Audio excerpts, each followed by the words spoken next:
Welcome, everybody, to Extreme Radio, presented by GracePointe Healthcare. Go to GracePointeHealthcare.com. Mention you're with 8-Man Extreme when requesting a new patient office visit fee. You get $20 off. GracePointe Healthcare, modern medicine the old-fashioned way. Sponsored by Jets Pizza of Springfield, Fort Campbell, Clarksville, and Goodlettsville. Let's get Jets. What a active week in 8-Man football, everybody. It's been pretty active. 5 games total on the weekend. And how was your weekend, James? I know we tried to get you connected in for scoring updates at halftime, but Discord wasn't complying with us. We could have gotten you on a phone call, but it was just, unfortunately, with how the interview went last week, we hadn't had the chance to test everything. But how was your weekend? Watching a lot of football. I saw you did a watch party. Am I on? Yeah, you're on. Do I need to bring my mic closer? A little farther away. Is that it? Is that good? Yeah, okay. Thanks to our producer, Jack Elwood. Producer Jack making it happen. A lot of football. Friday night, actually, I got to do what I've always wanted to do. I had the Ezekiel game going on my laptop, which that was a blowout. Ezekiel's just such a dominant team. Ezekiel going on my laptop. I had our stream going on my tablet. I had the FCA stream going on my TV. And then I was getting updates from the other 2 games and doing Tennessee High School football app. I wouldn't be surprised if, first off, Zachary pointed this out during the game because, by the way, you should follow me on Instagram, Zachary. I didn't know you had Instagram. But, I don't follow you on Instagram? No, you don't. I didn't know you had one. I thought that was one of the social – I know you don't have Facebook. But I have Facebook. How do I not know you? You have really don't know this guy, do you? I follow him on Twitter. We follow each other. Yeah, add me on all the social media platforms, bro. But anyways, don't add him. We're in a commercial break for first quarter, and he looks and he sees 8-Man Extreme is live. He's like, "Why in the world is James live?" I was watching in the middle of a podcast. I was watching the game, and I was like, you know what? Let's see if anybody else is watching it. You know, do like in my head, it's going way different than it actually did. And I was like, okay, this is going to be pretty cool. And then, some people chimed in, but. Yeah. So I said, probably won't do that again. Maybe we could do something like that in the future. I even took my light and put it in front. I had the whole light set up. Like, I was good to go, and then my son stole the dadgum show. Oh, yeah, you had good lighting. I had great lighting. Nice blow there to one of the college professors. But anyways, he'll probably never listen to this. But we were on a Zoom session for one of our courses, and the professor sent out an email afterwards. He was saying that if you're going to be in sports media, you need to make sure you have good lighting on Zoom calls. And I'm like, huh? Because that's the most important thing. Yeah, that's apparently the most important thing. Get you a ring light. That's all you got to do. Right. No, that's what he said. Get a ring light or something. But we're on a Zoom call in a pandemic. And we're college kids. Yeah, we're college kids. You're asking us to invest in a ring light, which some people have the disposable income for that, but not everybody does. But it was weird. But you know what also was weird? Some of the scores we had on the weekend. All right, let's get right into it. Look at you getting better at these. All right, first things first. We're gonna recap the games in interest. Let's talk first about the 11-man game that occurred between the Webb School and the Tennessee Heat. 41-28, the final score on that. And in terms of that, we don't cover 11-man games that much, but of course the Tennessee Heat, we covered them. But 41-28. James, I'm not trying to gloat it in your face. I'm not trying to rub it in this regard, but they're not undefeated. Well, Tennessee Heat are not undefeated. I will take James' side. They are still undefeated in 8-man. They are undefeated in 8-man, right? His prediction was the entire season they weren't going to take a loss. Well, but he just said undefeated. He didn't say in what. He said a full. I said undefeated across the board. Yeah. Okay. Here's the thing. They should have won Friday night. Webb is not really that good. They've got Jordan Jenkins, who was a sophomore when last year they were an 8-man, 2018. Isn't Shamar Frey a senior now? No, he's gone. Oh, okay. He already graduated. Yeah, he's already gone. He's up in Carson Newman. Okay. But first half they couldn't tackle. They missed a whole lot of tackles. Second half, they were making their defensive stops, but the offense had 2 or 3 drives inside the 20 and just weren't able to score. Ended up turning it over on downs. Actually, I halfway expected them to kick the field goals because at 33-28, you have 2 drives inside the red zone. You kick the field goal twice. Boom, there you go. But anyways. Yeah, so that's sorry, I didn't think I wasn't done. I'm sorry. No, I'm just kidding. That's my fault. No, but man, they should have won that ball game. The Webb was not that good. I was underimpressed with Webb. But it's another situation. It's like the Heat game with Ezel Harding.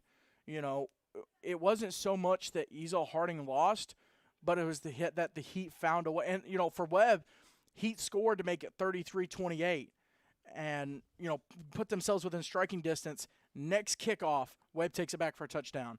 Just answers right back, and that's to Webb's credit. But obviously they get their first win on the year, and the Heat, it's a tough loss. But hey, you've got to just pack it back up and say, hey, look, let's move on to next week. Every week, every game this year, they've started out slow. CCS game, Ezel Harding, even Red Bull Springs, they started out a little bit slower, picked up the pace, came back, found a way to win. This week it didn't happen, and it's gonna come back to bite you at some point. But you've got to jump out and get the lead and then hold the lead, and maybe they'll have a chance to do that this week. And it's better for this to happen earlier in the season than Exactly. later in the season. Yeah, that's exactly. Yeah, you don't want to go to Dayton or Florida and have this happen, and then you're trying to figure it out at that point. Mm-hmm. Figure it out now, and then down the road, you already have a system going. We've seen that as a pattern for a lot of the notes we've gotten from coaches post game is that they're happy for having these games done early on and having the mistakes worked out early. And that was what we were talking a lot about. We'll get into the FCA Southaven game later, but that's what we were talking about with the two broadcasts we did this weekend. That there's a lot of the mistakes that they had early on, easily fixable, easy to work out. Speaking of easy mistakes to work out, on paper it doesn't look good, but at least for the Lighthouse Christian School Lions, the only direction they have to go from here is up. They traveled down to Fayetteville. They picked up a game against Riverside Christian Academy, and Riverside in their debut game for the season, a victory 48-6. For Coach Creasy and company. It's a good win for them. It's a good motivational factor. But as for Lighthouse Christian School, it's tough to go on the road, only score one touchdown, especially when it's a game that, it doesn't matter for playoff implications, but motivation-wise is always the big thing. And for Lighthouse, they got some work to do, but we'll see how it goes. Yeah, and Lighthouse only has 6 games this year. So, for them, every game, not that every game counts for postseason, but every game that you get to play for these seniors counts. Obviously, I take that back. They have, they have 6 games because they have Southaven this week, Sacred Heart, and then 3 games to end this in the season. So all these games, they matter. Their offense right now is Jamari Teague. That is their heart and soul. That young man is just he's a monster. Mm-hmm. And Kobe Sweat played a good game as well. And they had a couple other guys that have been there for a while that contributed. But that's their offense right now. And you've got to be careful, especially when you don't have Sharp. You've got to be careful with Teague that you don't burn him out so early in the year that when you get near the end of the year. If they are able to beat Sacred Heart, which I think that would be a good game, Lighthouse and Sacred Heart. Oh, yeah. I think Lighthouse and Bowling Green will be a good game, which that's not a playoff game. Lighthouse and CCS, I think, will be a good game. Mm-hmm. But, let's say you're able to knock off Sacred Heart and CCS, or, all you got to do is win 2 out of the 3 games, and you're in the playoffs. And then all of a sudden you're in the playoffs, and you've got to try to find something else new to center your offense around. They've got to figure that out. It's actually 2 games for the South, 1 game for the North, of course. But if with CCS already clinching that playoff berth, because they're only 4 teams, they get to win the 1 game and such, and that's taken care of. But and for Riverside, Riverside had literally Crutcher Ezel.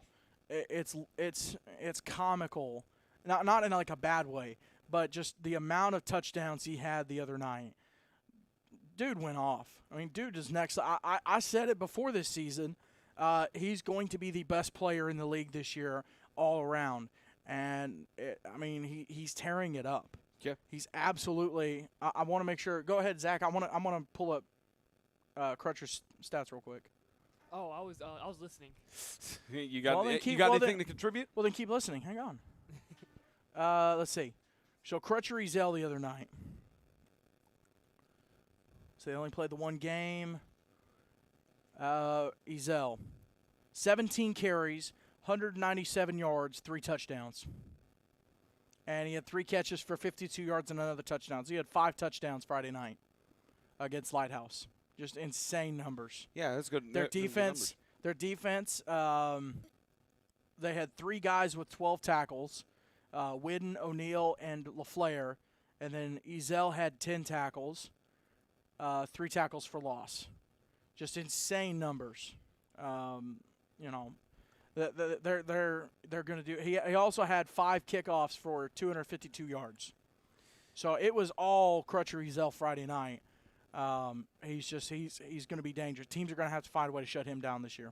I can't wait to see. I don't think I'm getting any. Oh, he just turned yours down a little bit. There you go, Zachary. Here we go. I can't wait to see. Wait to see that Riverside team because they have a chance. I think to go pretty far from what I've seen on film. Oh yeah, hands down. Yeah, especially with Ezell and everything, and how he's started off the season. He's came in the season strong. By the way, shout out to all y'all watching right now. If you're listening to get the special show that we're doing, that is at 5. That's at 5 o'clock. So right now we're doing regular show, and then 5 o'clock we'll do the special. Yeah, we'll talk about the special So later towards the end of the show. But continuing on in our recaps, let's go over the biggest game that we were not at, a potential tiebreaker for the playoffs. Ezell Harding in overtime got the victory over Franklin Classical School. 46-44 came down to a 2-point conversion that Franklin Classical lost. We actually saw the overtime film the last second before the show, and it was just one of those heartbreaking plays where you're diving toward where their quarterback was diving towards the end zone, lost the ball, and the film wasn't conclusive to tell if he had crossed the plane of the goal line. Yeah, we're not here to make a judgment on it. Of course not. Way.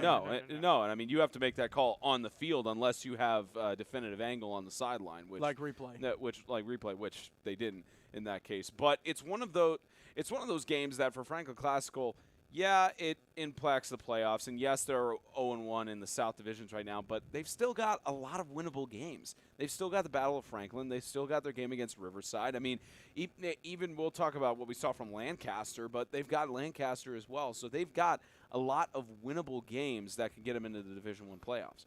Yeah, and again, Jamari Liddell, I've been super impressed with. Braxton Coleman, Alex Valbuena. They've got guys that I consider from the outside to be leaders, and they're stepping up and playing like the leaders that they need to be. I'm super impressed with Ezell Harding right now. I like what they bring to the table. Especially with what they lost after last year. You know, they really had to have some guys step up, and I think they did. For Classical, you know, you look at Josh Sahlstrom, they moved him to quarterback, moved Hubbard away, which Hubbard did play some quarterback. Sahlstrom, you know, is an average 9, 6-24, so that wasn't great. 93 yards, 2 touchdowns, 2 interceptions. But then running the ball as quarterback, so they're kind of going with the same quarterback situation that like Ezell Harding's trying to use. Sahlstrom as a quarterback, rushing, 14 carries, 230 yards, 2 touchdowns. Just had a solid night in terms of being a dual threat under center. Samuel Hubbard, 16 tackles. Clay Lott, 18 tackles. Of course, our thoughts and prayers go out to Clay Lott. Got injured, and I think, what was the last update we heard about that, Spence? Clay Lott. I know he was in the hospital. I know he went to the hospital for potential broken elbow. I'm not sure. Was it elbow or collarbone? It was originally what I heard was broken elbow. We hadn't heard the case on him, but unfortunately, if that's the case, he's out for the season, which that's tough for any player. It's tough, especially as a senior. Yeah, it's tough. That's tough. It's tough watching your final few games from silent. I had to do it. I got injured my senior year. Wow. Yeah, I got injured my senior year. And you go in thinking, oh, well, this can't happen to me. And then one hit. Yeah, exactly. One hit and you're done. Exactly. Yeah, that's tough. But congratulations to Ezell Harding when they were down when they were leading last week, and then the Heat came back to beat them. Good bounce back for them to get a victory. Yeah, against absolutely. Classical. You're in another tight game, and you found the way to get the win. That's huge. That's kind of what we were talking about with the Heat, where when you're in that close game, you've got to find a way to get over that hump, and they got over the hump. They made it happen. Yeah, if you're a team, that really defines a team's character. If you find a way to win, especially in clutch situations like that. So exactly. Congratulations to Ezel Harding, and I forgot to do my usual where I mentioned the teams that are facing off in the next week. So for Riverside Christian, they had that game against Lighthouse they picked up, and then yes. Got an update on Clay Lott. X-rays are inconclusive. It doesn't look like it's broken, so hopefully that's a good sign. Maybe they set him out a week, maybe 2 weeks, and let it heal up a little bit. So we'll see. We'll see if he hits the field Friday night. Hopefully he will. In terms of Riverside, they have their next game, their first game that matters in division against Lancaster Christian. For Lighthouse, they have their first in division matchup against South Haven next week.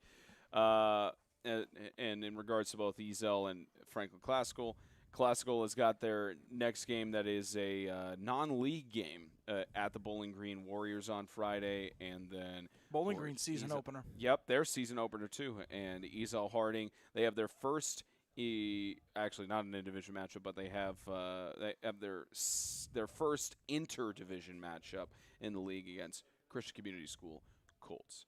And now we get into our game that we did on Friday night, Zachary, and we'll start with you on this. South Haven up 18-0 at the half. Within the last 14 minutes of the game, 23 unanswered points by Franklin Christian. Within about a 7-8 minute period. Within a 7 to 8 minute period, just 23 points. Now, what I'll say first about South Haven is that we talked with some of the coaches after the game, and this is why you play these games early on in the season and play your games that are not impactful for the postseason. You play those early on so you can fix the mistakes, and so they're not a huge influence. So for at least South Haven, they've got a lot of things that they can praise their players for, but they also have to. That shows with the offseason with conditioning and training how much it impacts you, because that's really what it looked like for South Haven, is just their players just hadn't played the full 4 quarters against any other team. Oh, and you saw it at the end. South Haven, they were just a little gassed there, and they weren't able to get the offense going in the second half, which was the big deal.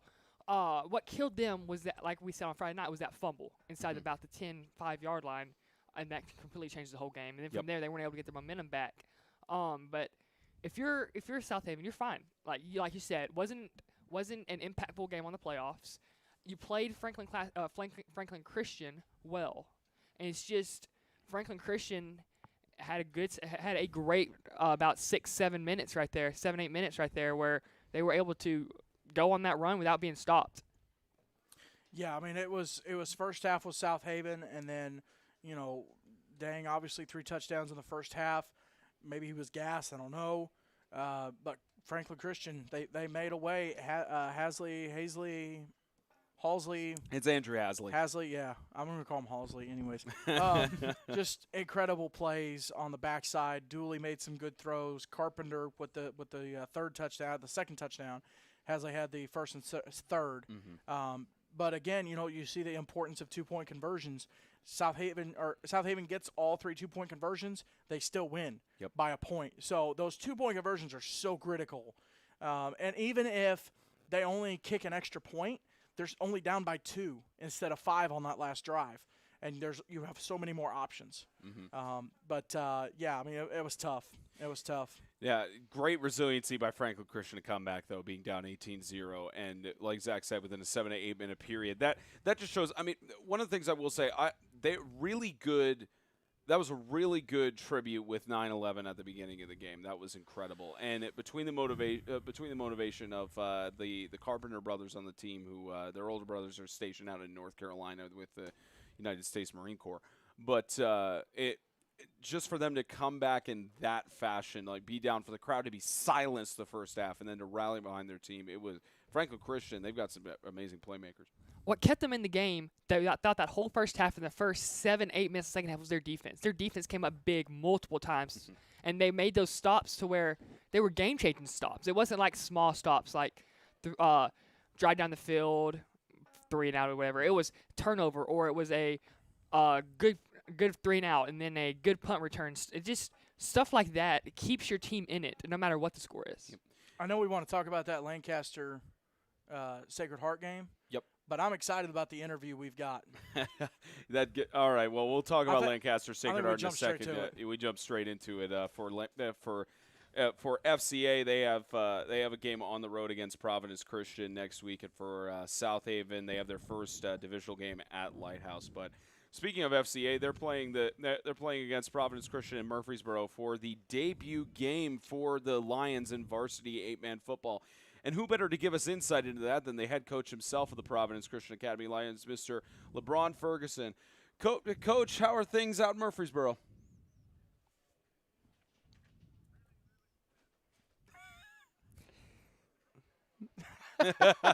I was seeing some pictures. Actually, my sister is having her bridal shower here at the studio. This is my parents' place, and they were one of the guests there was showing me they live out in I think either Nashville or over in Lenox Village, which is a little bit closer off of Nolansville, and they were showing the park where normally where there's a scoreboard that was almost completely covered in water. Just the amount of floods that have been happening. It's wet everywhere. Yeah, we were. Yes, Coach. He timed it perfect. Oh, it was perfect. Oh, I love it. I got to tell my sister that. Just tell her, hey, you should call it a bridal downpour next time. Yeah, and we were at Lancaster's game yesterday, and it was pouring up until about an hour before kickoff. So, but Coach, let's dive right into it. I know that Providence Christian, they gave their press release on the website, giving some background on you. But for those who are listening right now and those who will be listening back later on. Tell us about your background in coaching, your experience as being a head coach in multiple programs, and tell us about how your path to Providence Christian came about.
Hey, Coach.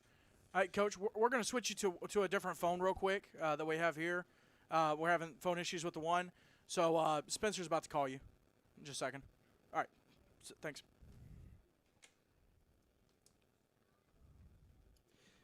All right, let's just make sure the levels are good on here. Coach, say something to us real quick. Anyways, you were telling us that you went to you were at Macon County and then you went to Coffee County.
Well, Coach, I want to apologize. We're having really bad technical issues. We're going to have to get a new adapter or something. Unfortunately, the people on the show are unable to hear you, and it's getting to dead air.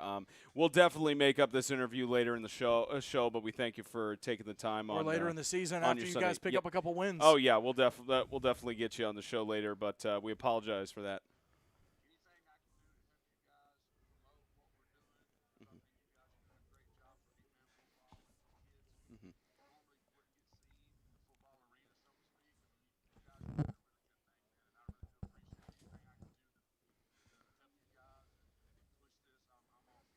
Thank you, Coach. All the best, and we'll make sure to get these technical issues worked out. We'll have you back on the show later. Looking forward to seeing you all Friday. Yes, sir.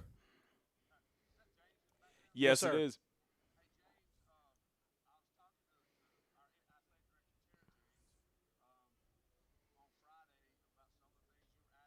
Yes, sir.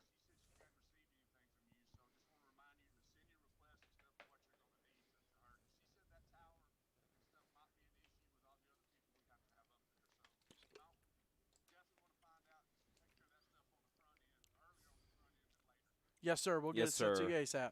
Yes, sir. Thank you. All right. Appreciate it. Thank you, sir.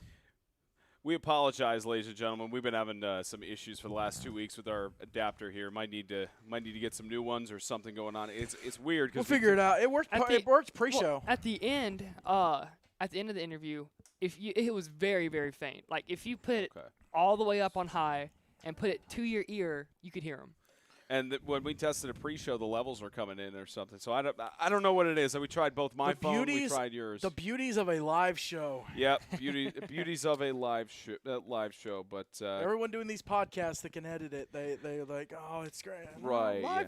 Live has its own things. Just to fill the gap, kind of. He was talking. Coach was talking about how how his coaching career had gone through and about his path of opportunity opened up with Providence Christian, and it was good to get his insights from there. And we'll have to have Coach Blankenship back on the show as well from last week. But I want to pull up Ferguson's coaching history real quick. Is that or you could pull up Providence Christian's press release on their website because they had like a synopsis a little bit of them, so we can get that on there. Oh, D&J. He attended. Let's see.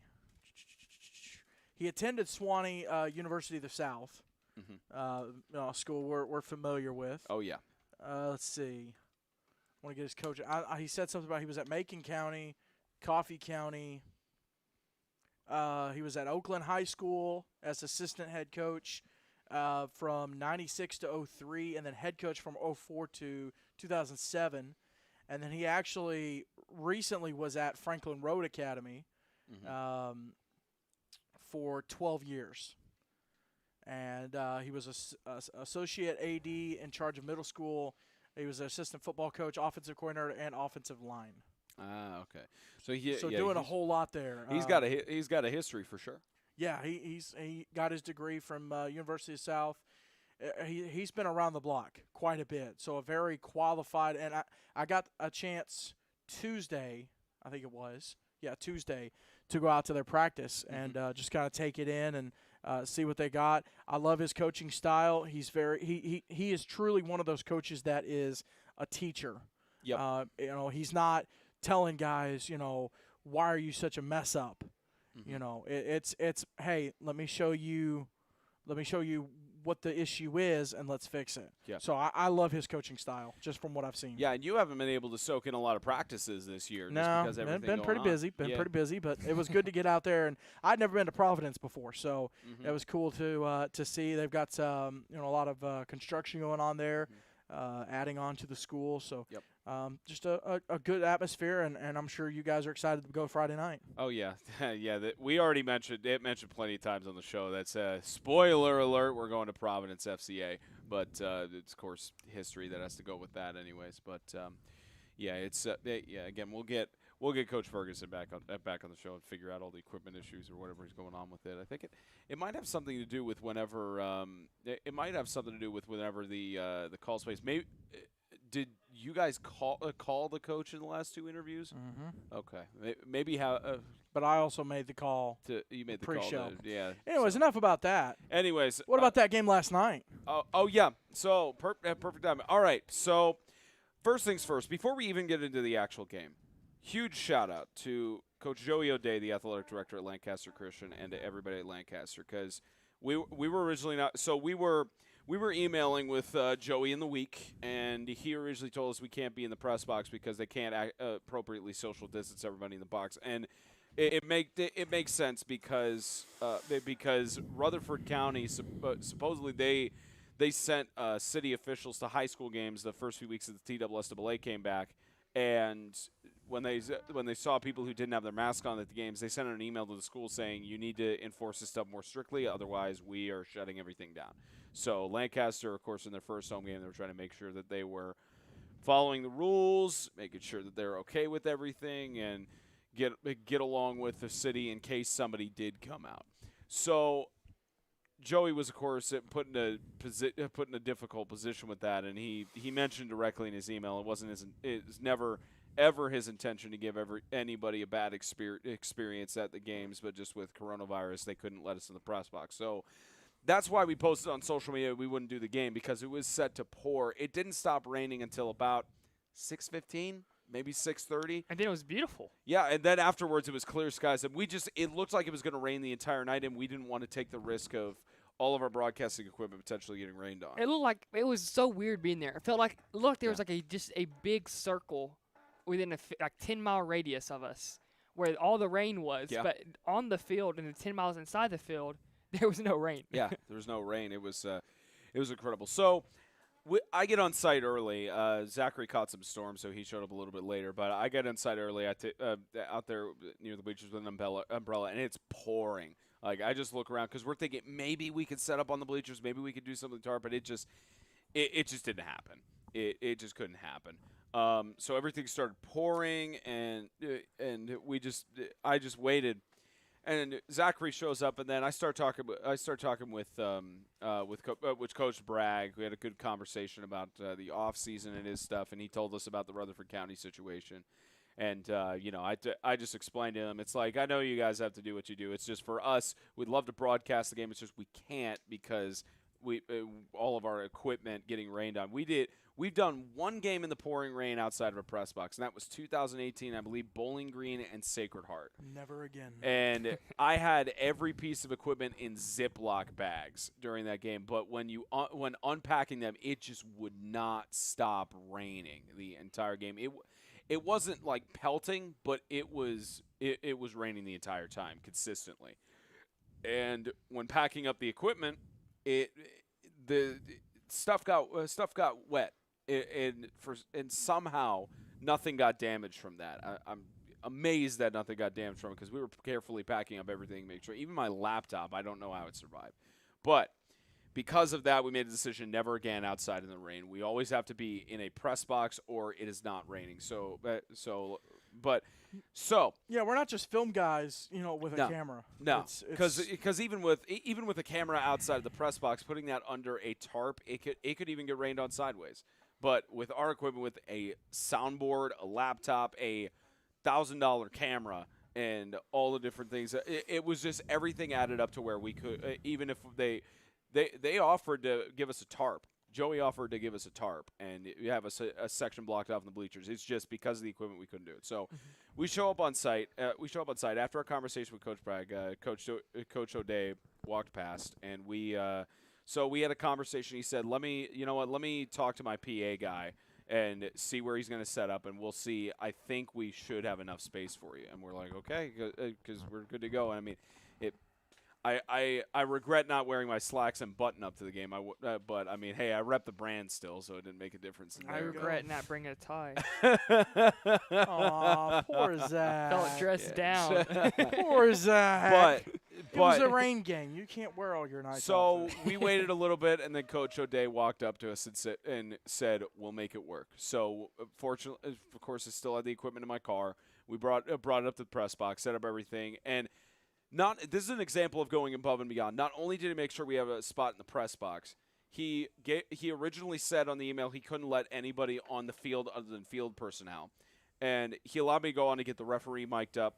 And post-game allowed me to go to the field and catch Coach Bragg before they went to the locker rooms. But more importantly, he talked to his PA guy and had us shout it out on the PA system to everybody in stadium at least 2 or 3 times. And we weren't put in the corner of the press box. No, we were right at the center where we usually on the are. 50. Yep, right in the center where we normally do the game. And so Coach, I said it to him in person. Coach O'Day, thank you, and thanks to all the Lancaster Christian Academy people for being accommodating. Because now this is one of those cases where it's not a matter of boasting; it's just a matter of fortunate.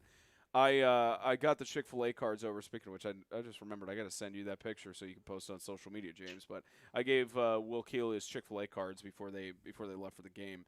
And as I was walking back to the press box to help Zachary pack up stuff, I had a parent from Lancaster pull me aside and thank us for broadcasting the game because his mother, I don't remember what the condition she was going with, but he said, my mother's actually in the hospital. She's dying right now. And she was able to watch the game because you guys were broadcasting it, which is just a testament to that is why we do what we do. It's for the players, for their families to view it, and for all that. And it was pretty incredible. And we're walking up to the press box with our equipment, and Coach Bragg's wife was with her kids. She's like, "Are you broadcasting tonight?" We're like, "Yeah." She's like, "Thank the Lord." It was a great moment. But it's again we do it for the families, we do it for the players and the coaches, and giving exposure to the teams. And it was really special. So thank you to Coach O'Day for letting us broadcast that game, regardless of if it was one-sided. Zachary was his smile did not go. Anytime Lancaster was on offense, his smile did not go away because he was looking for all the moves that were being made by Deuce Bragg. But 51-0 the final score. Another Sacred Heart's still looking for their first score of the year. It's another tough loss for them to take on the road. But I'll start with you, James. I mean, it's non-division loss. It's a non-division loss, which is a big thing to benefit. Of course, Sacred Heart, they don't have their first division game until October, so they got plenty of time to work some of the kinks out. But what it ultimately comes down to in this game is that even though they had spaced out to a Saturday and they had an extra day of practice, a kind of an extra day of rest to go in between their game, it's one of those situations where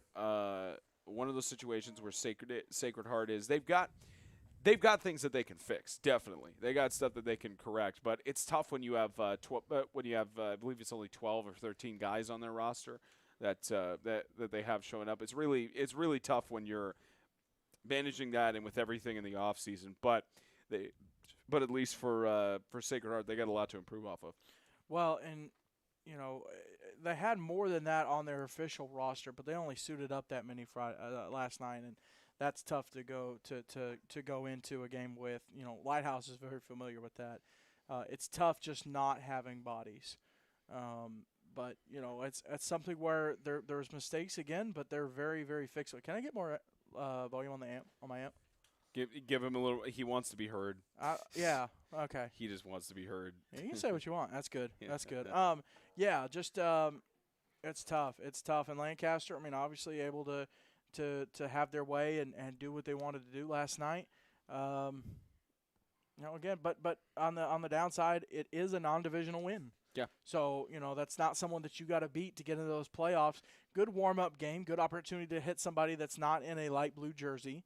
But I mean, it's a tough one if you're Sacred Heart, especially making the drive from Jackson to Smyrna.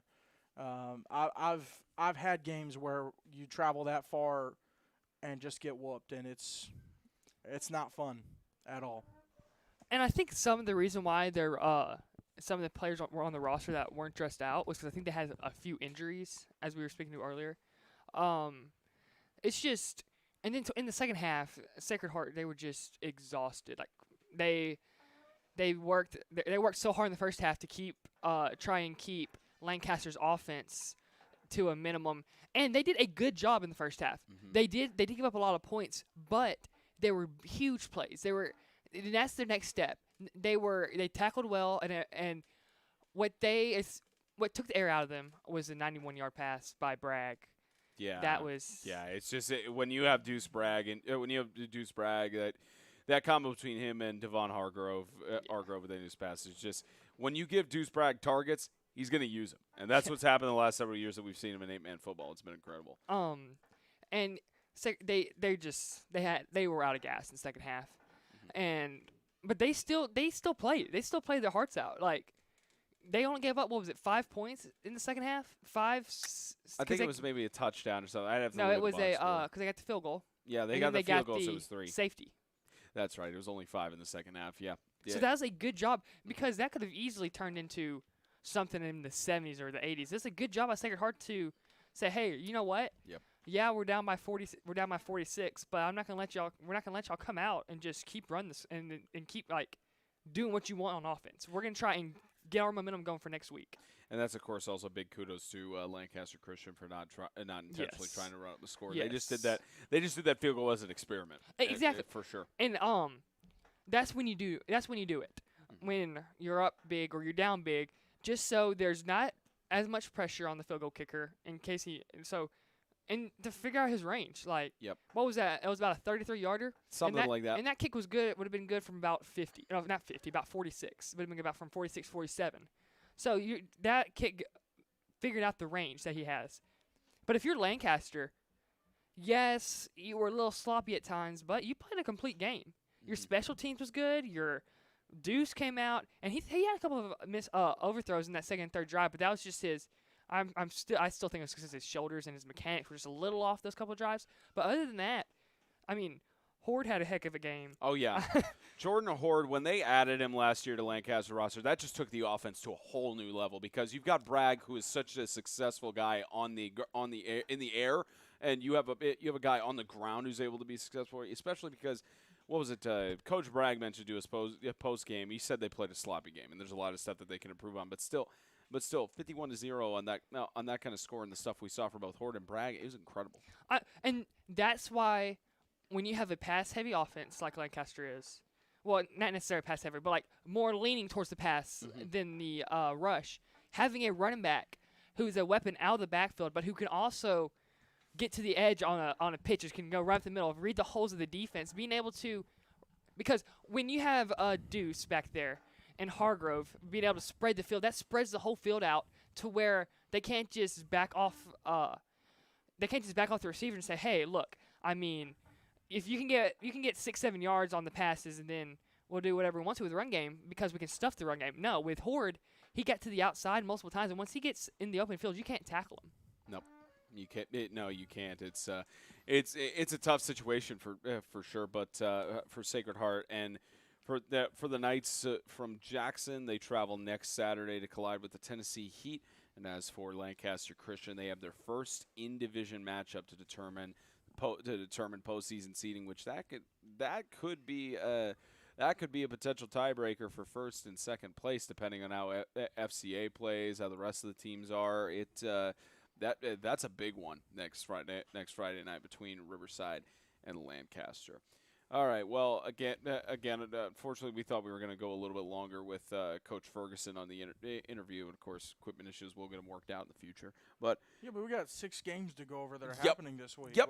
We got a lot of games. We got a lot to get to. Yeah. The only team that is inactive, start out. Follow along on your helmet schedules from top to bottom. James rolling his eyes at me in studio just because of how much of a grin I have on my face. So follow along on your helmet schedules, everybody. All right, week 5. Here we go. So the only team of the ones that we cover that is inactive are the Freedom Cowboys. They have 3 bye weeks at the moment. I think they were trying to pick up some games, but they couldn't get it taken care of. So top to bottom, we'll start out with Christian Community at Ezel Harding, a matchup that you would think would be part of the MTAC North, but not this year. Depends on how things come about. But CCS last year, Ezel Harding came to them, and it was a somewhat close, but it was more a one-sided game for Ezel Harding to come in as the new kids on the block and beat the then defending state champions. But it may be it's probably going to be a different story this year. Of course, Ezel Harding lost some of their top guys, and CCS has lost a lot of people in the last few years. So, and that game not at May Flanders Field this time. It's in Nashville, technically. It's Antioch, technically at Ezel Harding. So it's looking like a good matchup. But you guys going to do rock paper scissors for who gets the first pick this time? So as they do it in stadium, it is. I defer. You always defer no matter what. All right, James. Christian community, Ezel Harding, either make your alma mater mad or make them happy. So let me preface it with this, because there always has to be a preface. And I'm trying to get the history pulled up because I want to see, obviously we all know the result of the championship. They played last year in the regular season. What's your record right now in the season with 8-3. 8-3, and what's his? 6-5. 6-5. I'm 7-4. You're in the right down the middle. Right? Right down the middle. I'm looking forward to taking that belt. Like I said, I got a little shelf for that. What happens if Zachary gets the belt? Oh, I'll give it to James. What? You'll defer it to James? The competition's between me and him. Fair enough. Zach is. I'm just doing this for fun. This is practice for Zach. We'll do something next year. Oh, Probably. no. So Ezel Ezel Harding beat CCS 54-34 last year during the regular season, and then obviously won during the championship. Okay, closer game than I thought. CCS has not beat Ezel Harding yet, and that's not going to start this season. I've got Ezel Harding beating CCS Friday night. Oh boy! All right, Zachary, what you got? So, again, I make my picks when I'm in the studio. I don't just go off what James says. I know I defer, but it's not because of that. I just think Ezel is coming off a big win at Franklin Classical. They're playing Christian Community at home. Ezel's a well-rounded team. I just don't think Christian Community has it in them right now at this point in the season. Later on in the year, like I've said multiple times, later on in the year, I think Christian Community is going to be one of the teams to beat. But right now, I'm taking Ezel Harding. I think CCS will get in the playoffs. Yeah, well, they're already in the playoffs. Wow. They're going to be scary in the playoffs because that defense, I've been mentioning, that defense is good. That's a very good defense. And if they can just get their offense going, I mean, they're going to be a scary team. Either of you guys think the bye week has any influence on that? No. You don't think it does? You don't think it No. does, Zach? No influence. All right, both of you take it Christian Community this week. Chilly week in White House this week. What's the forecast looking like for that? No, I'm saying with I live in the White House, CCS.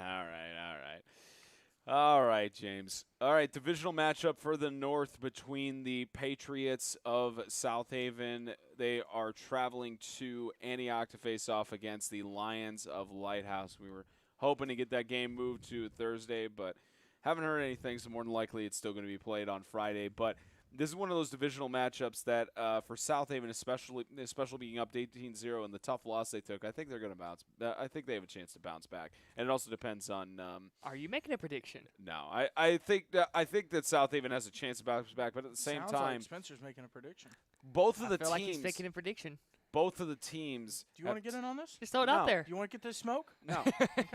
What I was going to say is that South Haven is going to try to bounce back, and also Lighthouse from being beat 48-6, they're just as motivated to get their first win. And when it comes to the postseason, because you got one game to win to get into the Division I playoffs. Ooh. So I think with Lighthouse, South Haven, that every year that game always turns out to be really good. We did it in 2017. We did the game in 2018. I believe we also covered it last year, 2019.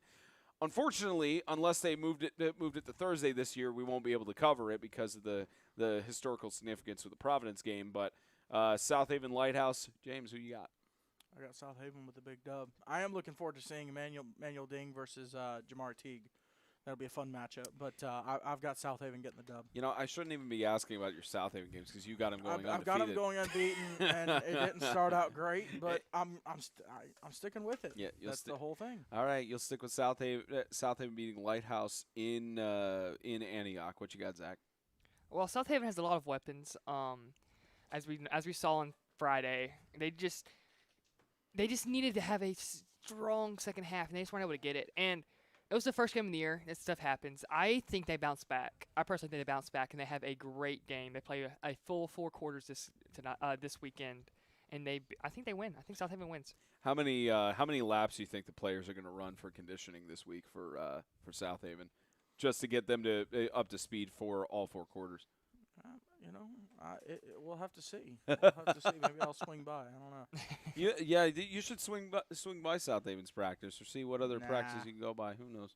Well, maybe one of their players is. I don't know. They might be them to go unbeaten this year. You so may have to swing by it depending on if they're nominated for Player of the Week. That's true. We'll find out the nominations tomorrow. Find out the nominees tomorrow at least, and then we'll put the voting up on Tuesday. And yep. it'll be open until Wednesday. So you might have to go by South Haven if one of the players wins Player of the Week. We'll see. We'll see. Who knows? All right. All right. So both of you guys got South Haven for that one. Let's get into. We already went over ESL and CCS. Let's go with Classical. After a tough loss in overtime, they travel up to Bowling Green.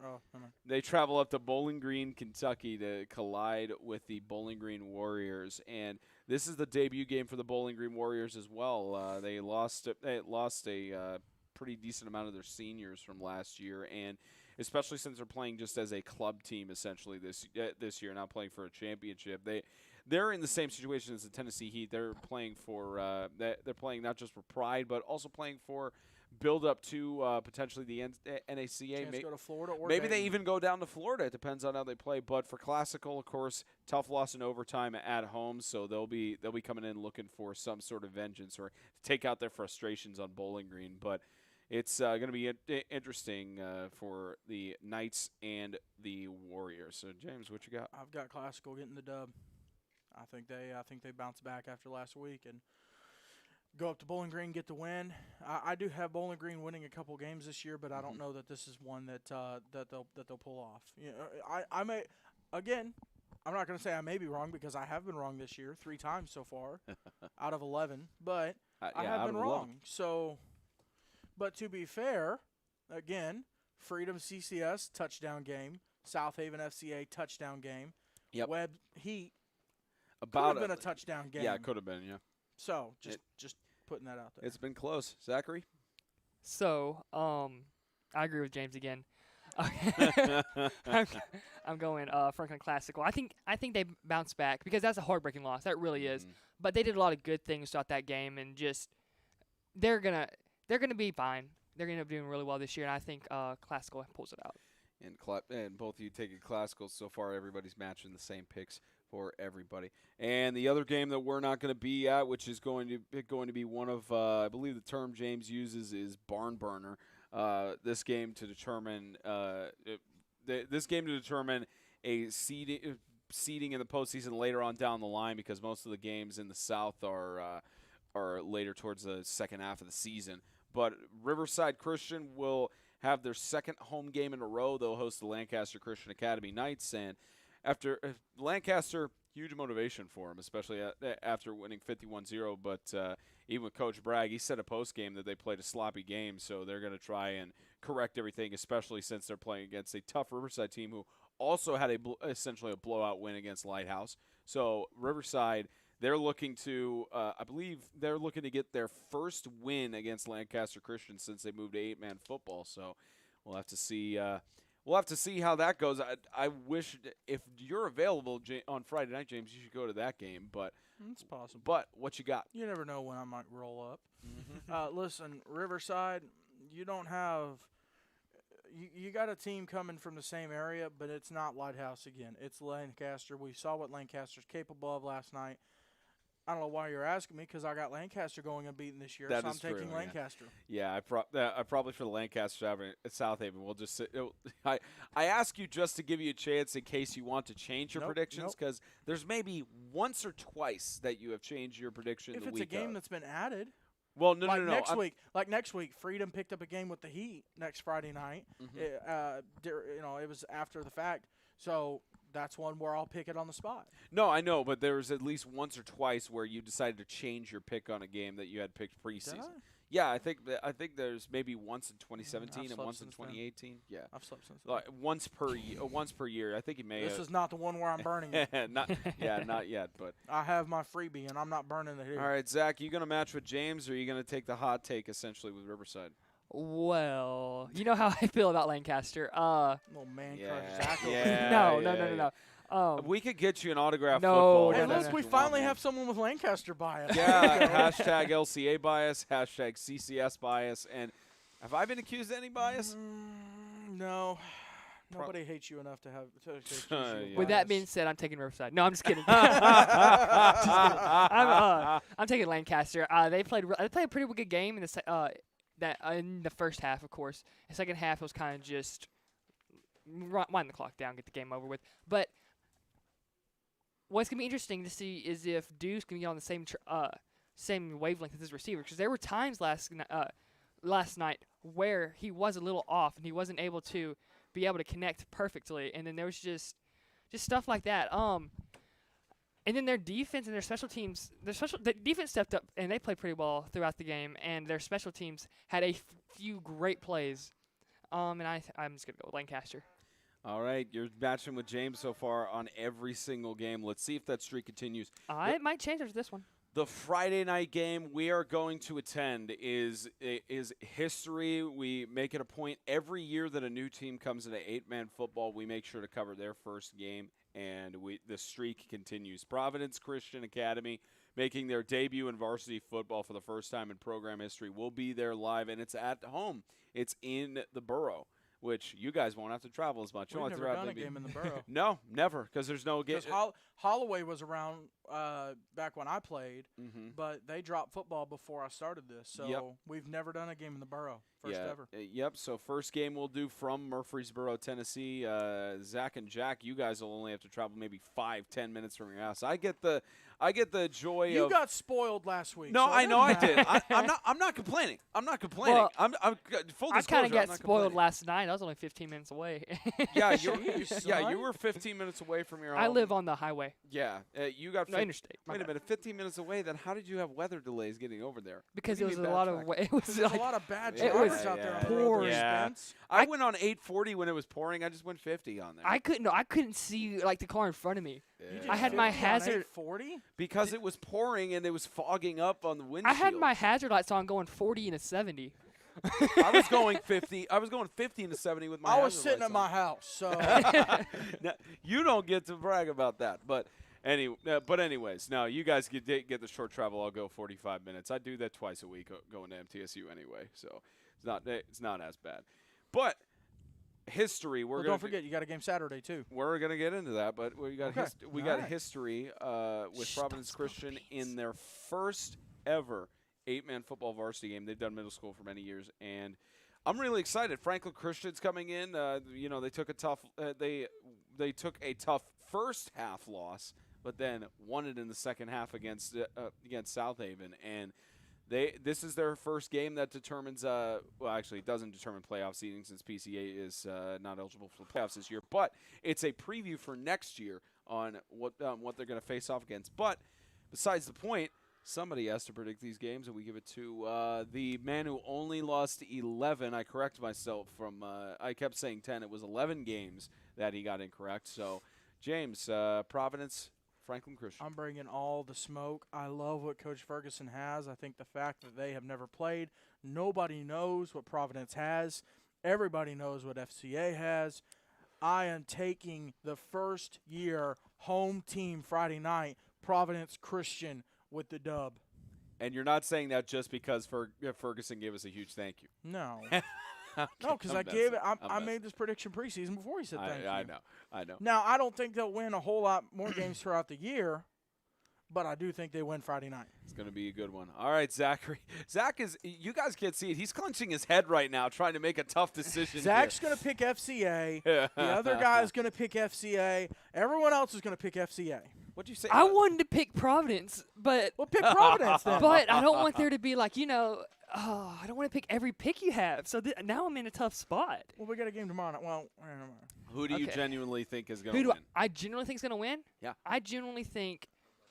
Go with your gut. Nobody, just go with the tie. My gut is Providence Christian. I think Providence Christian has it. Mm-hmm. At home, first game in 8-man, it's just, I don't know, something different about being your first game. It's made for television. Yeah, exactly. Providence Christian with the win, calling it. All right, both. I'm bringing all the smoke. All right, so you're both taking Providence. I'm going street profits on this thing. I'm bringing all the smoke. Both taking Providence. Okay.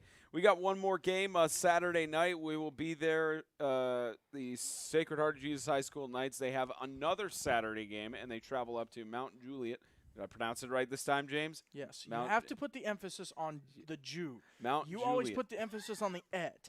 You always say Mount Juliet. It's Mount Juliet. Mount Juliet. All right. The Tennessee Heat at Charles Daniels Park. It took me a while. It definitely did. The Tennessee Heat, they'll host Sacred Heart. Took a loss in 11-man to the Webb School, but You know, James. And I swear, if the Tennessee Heat don't run out to the devil went down to Georgia, I'm going to be mad. They are. Well, I don't think they did that the first game. They haven't done it. They need to run out of the little through the tarp or whatever paper thing they do to the devil went down to Georgia. It's like plastic. Well, I mean, you have a good relationship with Coach. You have a good relationship with Coach Scott. Just tell him to do it. I never got to be in the front of that line. Hey man, so. you got a good relationship with Coach Scott. Just give him the suggestion next time you talk. I know Coach Scott's listening. Do the devil went down to Georgia. He's actually looking for a sword of steel. He's actually responded to us today. Oh yeah. Well, here's the other thing as well. That if they do that, we won't be able to capture it on broadcast because we'll get copyright infringement thing from you. Big facts. Y'all don't see that side of it. Like we got hit with one right after Friday night too. Well, those were claims. Our game, Christian Community and Freedom. The video was taken down from YouTube publicly because of one of the songs that they played in Stadium, which was riddled with copyright. Yeah, language. I've been going through that's been one of my side jobs I haven't told you about. I've been going through and doing the mute song portion to try and get those copyright claims lifted. Yeah, it's been interesting. But anyways, that's let me pick this one first. Yes, right. Coach Scott says he's doing it. Yeah, let's go. Hey boys, speaking of our YouTube stream, 701 subscribers. I was about to say, yeah, thank you, 700 subscribers. Shout out. Yeah, 701. I think we've gained like 200 or 300 followers on all of our social media platforms in the last year. Last year, yeah. Y'all keep it up. Let's keep go. it up. Let's get to 1,000 by the end of the season. I'm going to go first. Distraction. Yeah. I'm going first. That way I don't have the pressure on me to pick the last one and try and make it different. So I'm going with Tennessee Heat. Okay. So am I. He said undefeated, dude. But he said the Tennessee Heat were going to go undefeated on the season. But I just think Tennessee Heat's too deep for Sacred Heart, and there's talent across the board on the Heat. And Sacred Heart will win a game this year. Oh, Maybe yes. 2. It won't be Saturday night. No. Love you, Sacred Heart. Won't be Saturday night. And we'll be there to cover every second of it. All the Sacred Heart families listening, you'll be able to catch the game on Saturday from Charlie Daniels Park. If you can't make the travel. That's the thing about us. We're picking you to not win, but we're still going to cover the game for you. There you go. Yeah, you guys are picking that. Okay, so that's the end of our game previews. Going to give you a brief explanation on our special show afterwards. Let's give it like 5 minutes. Let's step away for like 5 minutes. What do you mean? Like build up the suspension. Yeah. Let's do a whole new stream. Yeah, we're doing a whole new one anyways. So we're doing a whole new stream, a special episode extended of Extreme Radio. Well, you want to call it Extreme Talk? Yep. No, it's just a special edition of Extreme Radio. Special edition of Extreme Radio. We have a copy of the now Tennessee State Independent Athletic Association bylaws. James is going to have those bylaws on his computer. Zachary is going to have the.